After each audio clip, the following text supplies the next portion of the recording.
Hey guys, welcome back to our channel. In this episode, I'm gonna walk you through the steps on how you can delete your Expedia account. So in order to delete your Expedia account, all you have to do is just make sure to watch this video till the end and follow the instruction as guided.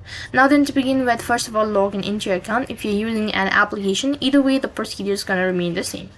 So right on this page, you need to go ahead and tap on the profile icon located in the top right hand side corner. And after you tap on the profile icon, from here you need to go to accounts. As you click on accounts, that's going to directly take you to the account info page, which is going to look something like this. So after you click on the profile icons, and that's going to directly take you to the other interface, which is going to look something like this. Now while you're on this page, you need to scroll down a bit, and from the left hand side bar you need to go to the settings button. So after you click on the settings button, it's going to take you to the other interface, which is going to look something like this. Now right over here you need to scroll down a bit and you need to go to delete account.